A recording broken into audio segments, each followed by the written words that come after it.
Bagaimana pencapaian inflasi Jakarta pada tahun 2023? Oke, sebelum kita membahas mengenai pencapaian inflasi Jakarta, mungkin saya mau sharing sedikit mengenai karakteristik dan juga tantangan dari inflasi Jakarta. Pertama, Jakarta itu sebagai pusat bisnis dan juga keuangan nasional. Jadi Jakarta memang punya porsi yang paling besar share-nya terhadap inflasi nasional dibandingkan dengan daerah lainnya. Hampir sekitar lebih dari 20%. Sehingga keberhasilan Jakarta di dalam menjaga inflasi itu akan punya pengaruh terhadap pencapaian inflasi nasional. Kedua, Jakarta ini karena keterbatasan lahan, maka 98% kebutuhan pangan di Jakarta itu pasokannya akan sangat tergantung dari daerah lain. Nah, yang ketiga, ini adalah interkoneksi ekonomi Jakarta dengan Botabek. Nah, sehingga pemenuhan pasokan di Jakarta ini tidak hanya untuk Jakarta saja, tetapi juga mencakupi dari konsumsi di kawasan aglomerasinya Bodetabek gitu. Dan alhamdulillah di 2023 inflasi Jakarta terkendali. Tahun lalu sasarannya 31% dan Jakarta mencapai 2,28%. Nah, angka ini memang turun ya dibandingkan 2022 itu 4,20% dan angka ini tentunya lebih rendah dari inflasi nasional yang sebesar 2,61% di tahun 2023. Baik, melihat faktor-faktor yang tadi Ibu sebutkan, apakah ini artinya upaya untuk menjaga stabilitas inflasi di DKI Jakarta ini relatif lebih menantang daripada di daerah lain? Bisa dikatakan demikian.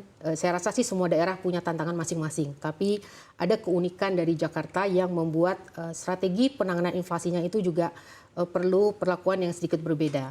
Baik, seperti apa Bu? Nah, tentunya keberhasilan dari Jakarta di dalam menjaga inflasi sepanjang 2023 ini tidak terlepas dari inovasi dan juga strategi tim pengendalian inflasi daerah.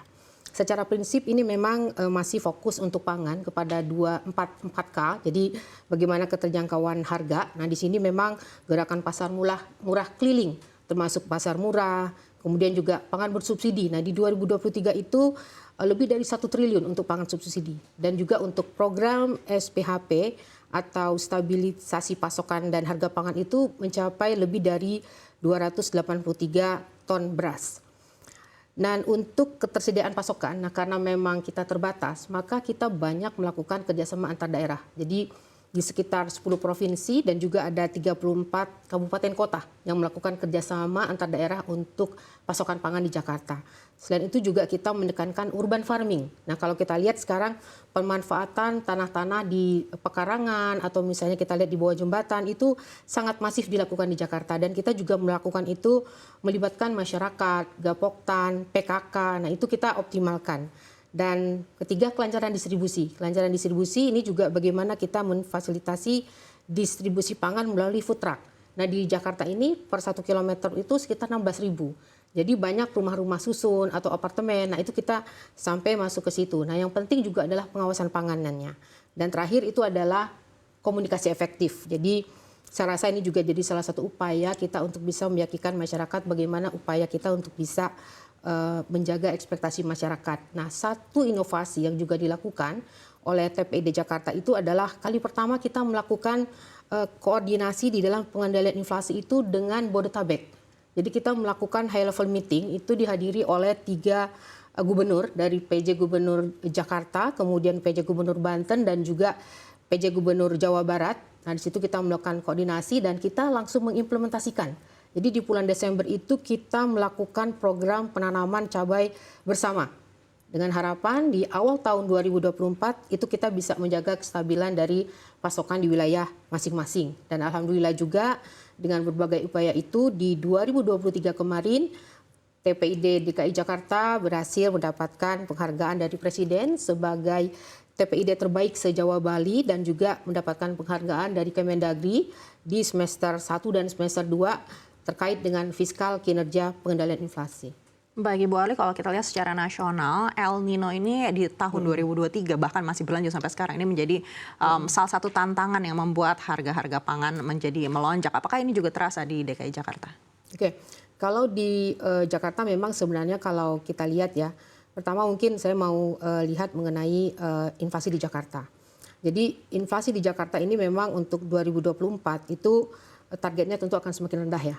Target 2,5 plus minus 1 dan kita diharapkan untuk volatile food itu bisa di bawah 5%. Nah, tantangan buat Jakarta tentunya selain dari global, karena ketegangan politik itu masih berlanjut.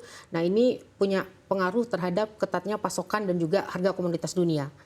Selain itu juga kalau dari domestik kita lihat di sini pergeseran dari masa tanam, kemudian juga curah hujan yang tinggi, ini juga bisa punya pengaruh terhadap suplai bahan pangan. Nah, sementara dari sisi demand, ini kita aktivitas ekonomi meningkat cukup panjang nih. Artinya sekarang kita masa pemilu, kemudian kita masuk ke Ramadan Idul Fitri, setelah ini kita akan masuk lagi ke libur anak sekolah. Nah, tantangan ini yang kalau kita lihat memang membutuhkan beberapa strategi, tentu selain dari keempat K tadi, ini kita memang akan terus melakukan koordinasi juga dengan daerah-daerah lainnya untuk penguatan dari suplai pangan. Dan kalau kita bicara di Februari itu kita memang tadi juga sudah disampaikan ya, kita sebenarnya itu masih terkendali, masih sekitar 0,45% mantuman, dan secara tahunan kita sebenarnya masih 2,12%. Nah, ini masih di dalam sasaran 2,15-1, dan angka ini sebetulnya lebih rendah dari nasional sekitar 2,75%.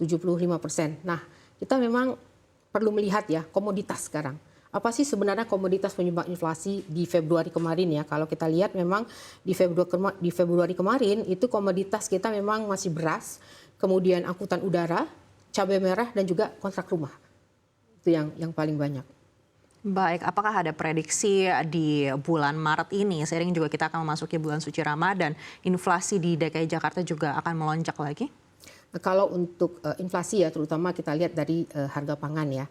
Kalau untuk harga pangan, kita memang selama ini sudah melakukan strategi untuk memastikan stok beras terutama di Jakarta itu sudah cukup. Dan dari pengamatan kita kemarin, itu sudah cukup. Jadi stok beras di Pasar Induk Cipinang itu sudah di atas dari rata-rata rata-rata base yang kita maintain. Itu adalah sekitar 30 ribu ton. Nah, ini udah di atasnya. Dan kita juga sebenarnya memenuhinya tuh di pasar retail maupun di pasar tradisional. Nah, untuk pasar retail kemarin di tanggal 21 Februari itu kita melakukan pendistribusian perdana 15 juta kilogram beras untuk beras premium ke retail di pasar modern dan Jabodetabek. Sementara untuk pasar tradisional itu kita akan terus lakukan program SPHP, dan tentunya kita akan selalu memastikan bahwa harga beras itu sesuai dengan HET. Jadi kalau untuk SPHP HET-nya itu adalah 10.900, dan untuk beras premium itu 13.900. Jadi kita akan jaga di level itu. Baik, inflasi masih terjaga. Bagaimana dengan daya beli masyarakatnya sendiri? Nah, kalau untuk daya beli masyarakat, kita melihat di sini daya beli masyarakat di Jakarta itu masih tinggi ya. Jadi kita di sini punya yang namanya itu adalah survei. Jadi kita punya survei terkait dengan konsumen dan juga terkait dengan penjual eceran. Nah, indeks keyakinan konsumen di Jakarta ini masih dalam level optimis. Bahkan ini meningkat dibandingkan dengan triwulan 4 2023. Demikian juga dengan indeks penjualan eceran, ini juga meningkat dibandingkan dengan triwulan 4 2023. Kalau untuk konsumen, optimisme ini memang sejalan ya kalau kita lihat dengan kenaikan dari penghasilan seperti UMP dan juga gaji ASN. Selain itu juga kita lihat kredit konsumsi Jakarta masih cukup tinggi. Jadi di Januari itu peningkatan untuk kredit konsumsi Jakarta itu sekitar 10,46%. Dan ini lebih tinggi dibandingkan dengan pertumbuhan kredit konsumsi di triwulan 4 2023 yang 7,82%. Dan daya beli masyarakat ini juga kami yakin didukung juga oleh kebijakan pada level nasional maupun provinsi, terutama untuk masyarakat berpenghasilan rendah ya, seperti kebijakan program pangan bersubsidi, adanya pasar murah, gerai murah, adanya BUMD pangan, dan juga berbagai program sembako murah. Ini memang untuk mengantisipasi dari fenomena harga beras tadi ya.